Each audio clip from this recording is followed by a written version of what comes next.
नमस्कार दोस्तों, स्वागत है आपका अपनी डेली अपडेट्स यूट्यूब चैनल पर। हम बात करेंगे तमाम भर्तियों की लेटेस्ट अपडेट को लेकर, जो कि आपकी पढ़ाई एवं परीक्षा से संबंधित होंगी। इसलिए वीडियो को जल्दी से लाइक, शेयर, सब्सक्राइब कर दें, जिससे आप सभी को इसी प्रकार की सटीक जानकारियाँ मेरे वीडियो के माध्यम से लगातार प्राप्त होती रहेंगी। तो देख लेते हैं आज की महत्वपूर्ण खबरों को। बात करते हैं आज की पहली खबर। दस्तावेज की जांच में हुआ खुलासा, केंद्र संचालक को 7 लाख रुपए देकर दूसरे को बैठाया। साल्वर बैठाकर दरोगा परीक्षा पास करने वाले को 6 को गिरफ्तार कर लिया गया है। तो आप सभी को पता है कि लगातार विद्यार्थियों ने आवाज़ उठाई थी कि दरोगा भर्ती में व्यापक भ्रष्टाचार हुआ है, और सरकार ने नहीं माना था, एजेंसियों ने नहीं माना था कि इसमें व्यापक भ्रष्टाचार हुआ है, जबकि विद्यार्थियों के पास पूरा प्रूफ था कि इसमें व्यापक भ्रष्टाचार हुआ है। लेकिन अब देखिए, एक एक करके जो है साल्वर गैंग सामने आ रहे हैं और पकड़े जा रहे हैं। उत्तर प्रदेश पुलिस भर्ती एवं प्रोन्नति बोर्ड की ओर से कराई गई दरोगा भर्ती सीधी भर्ती ऑनलाइन परीक्षा में अपनी जगह साल्वर बैठाकर पास होने वाले 6 अभ्यर्थियों को शनिवार को गिरफ्तार कर लिया गया है। महानगर में रिजर्व पुलिस लाइन में शैक्षिक दस्तावेज, शारीरिक मापदंड और परीक्षण में करतूत का पता चला, और आरोपी अभ्यर्थियों ने 7-7 लाख रुपए देकर अपनी जगह पर दूसरे व्यक्ति को बैठाकर परीक्षा पास की थी। यहाँ पर इंस्पेक्टर जो दिनेश चंद्र मिश्र के मुताबिक जो है शनिवार को जो यहाँ पर करीबन 300 से अभ्यर्थी जो थे वो पुलिस लाइन पहुंचे थे, और दस्तावेज चेकिंग के दौरान मैनपुरी इत्यादि आप लोग नाम पढ़ लीजिए, ये सभी विद्यार्थियों पर जो पुलिस वालों को शक हुआ और उनसे पूछताछ की गई। तो अभ्यर्थियों को जानकारी जो है वो पुलिस महानगर पुलिस को दी गई, जिस पर सभी को गिरफ्तार कर लिया गया है। और उन्होंने बताया है कि कैसे उन्होंने दूसरे को, अर्थात जहाँ पर ये मान के चलिए कि जिस सेंटर पर, क्योंकि इस बार सभी को पता था कि ऑनलाइन पेपर होने वाला, ऑनलाइन पेपर लिया जा रहा था, तो जहाँ पर इनका सेंटर था उसके प्रबंधक को, उस सेंटर के मालिक को इन्होंने पकड़ा, और पकड़ने के बाद उसको पैसा दिया, 2-2 लाख रुपए पैसा दिया गया पहले, कि आप पहले 2 लाख रुपए रख लीजिए और पेपर में हमको दूसरे को बैठाने दीजिए और पेपर को हमको पास कराने दीजिए, और जैसे ही हमारी नियुक्ति होगी 5 लाख आपको दे दिए जाएंगे। लेकिन यहाँ पर उल्टा खेल हो गया। जब वहाँ पर ये लोग चेक इन करने के लिए पहुँचे तो पुलिस वालों को उन पर शक हुआ और उनको गिरफ्तार करके पूरी जानकारी इनसे ली गई है। तो विद्यार्थी, जैसा कि मैंने आपको पहले बताया है कि विद्यार्थी लगातार बात कर रहे थे कि साल्वर गैंग दूसरों को बैठाया जा रहा है और दूसरे लोग जो है दूसरे की जगह पर पेपर दे रहे हैं। लेकिन यही उत्तर प्रदेश पुलिस प्रोन्नति बोर्ड का लगातार कहना था कि ऐसा कुछ भी धांधली नहीं हुई है, जबकि अब सामने आ रहा है धीरे धीरे। अभी कुछ दिन पहले ही 6 से 7 लोग पकड़े गए थे, लेकिन अब देखिए ये मामला फिर से आया हुआ है। सरकार को इस पर जांच करानी चाहिए और सरकार को एक कड़ा नियम बनाने चाहिए कि जैसे कि आप लोगों ने देखा होगा कि योगी सरकार बुलडोजर से सबका घर गिरा दे रही है, वैसे ही कोई ऐसी नियम कानून बनाकर जो भी साल्वर गैंग और जो भी अधिकारी कर्मचारी इसमें सम्मिलित हों उनका घर गिराकर उनकी संपत्ति को जब्त किया जाए। जब तक ऐसा कानून नहीं बनेगा ये प्रक्रिया जो है लगातार चलती रहेगी, विद्यार्थियों के भविष्य के साथ खिलवाड़ करते रहेंगे ये साल्वर गैंग। अगली खबर पीईटी से संबंधित है, अर्थात पीईटी के कट ऑफ अंक का हुआ है भारी विरोध।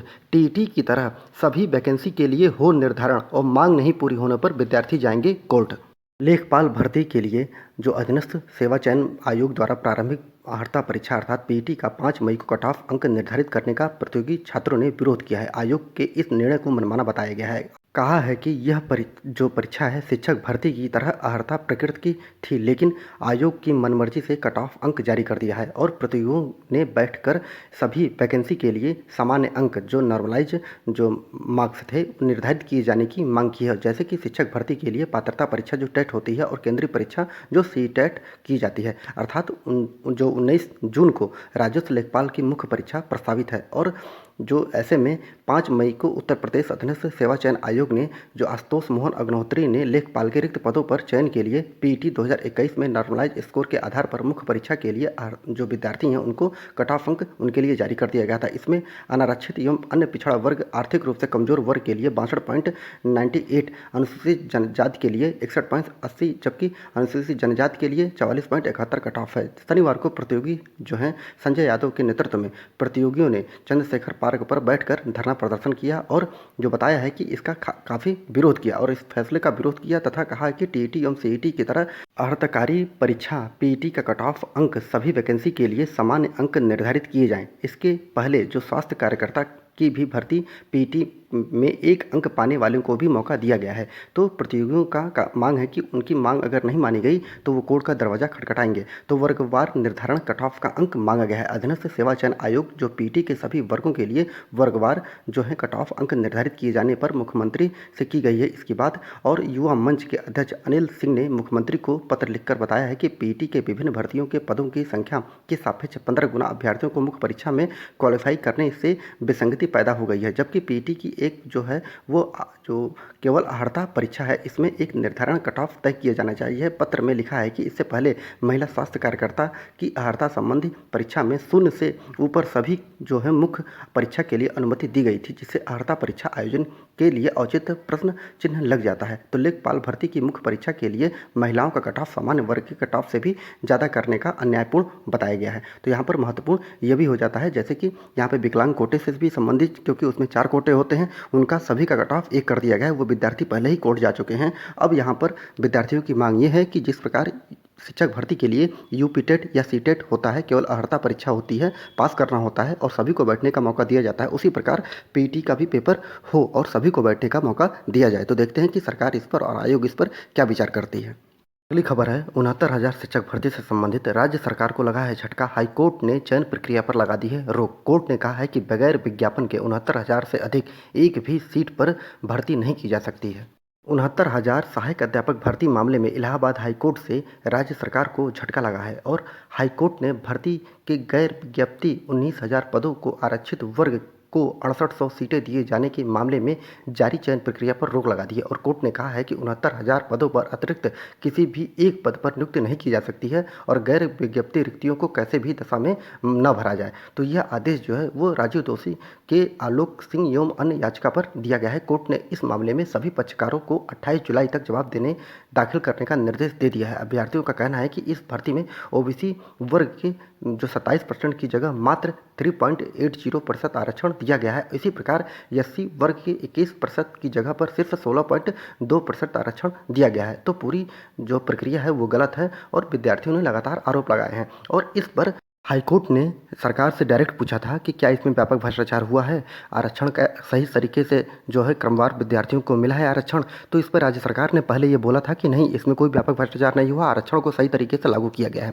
लेकिन जब विद्यार्थियों ने साक्ष्य प्रस्तुत कर दिए तो यही राज्य सरकार ने फिर कोर्ट में जाकर बोला कि हाँ गड़बड़ी हुई है और इसी गड़बड़ी को छुपाने के लिए उन्होंने 6800 विद्यार्थियों को अलग से भरने की मांग कर दी। तो हाईकोर्ट विद्यार्थी पहुँच गए और उनका कहना था कि अगर यहाँ पर गड़बड़ी हुई है तो जो गड़बड़ी हुई है उन विद्यार्थियों को पहले बाहर निकाला जाए। और यही बात हाईकोर्ट ने भी कहा कि अगर 69,000 शिक्षक भर्ती में ऐसे विद्यार्थियों को शामिल किया गया है जो उस लायक नहीं थे और आरक्षण के द्वारा आरक्षण की गड़बड़ी के कारण उनकी नियुक्ति कर दी गई है, तो पहले उन विद्यार्थियों को बाहर निकाला जाए। और अगर आप 69,000 शिक्षक भर्ती तो इस समय पास होकर जाकर अपनी नियुक्ति लेकर तनख्वाह उठा रहे हैं, तो अगर आप 6800 पद निकाल रहे हैं तो 6800 पद को अलग से नहीं जोड़ सकते हैं, बल्कि कि 6800 लोगों को उसी 69,000 भर्ती में से 6800 लोगों को बाहर निकालिए, फिर 6800 लोगों को उसमें शामिल करिए। अगर आप ऐसा नहीं करते हैं तो एक भी भर्ती आप अलग से नहीं कर पाएंगे। अगर आपको भर्ती करनी है तो अलग से आपको विज्ञापन निकालना पड़ेगा, जो कि सभी वर्ग के विद्यार्थी उसमें, जैसे कि विज्ञापन नया निकलता है, सभी लोग उसमें फॉर्म फिलअप करते हैं,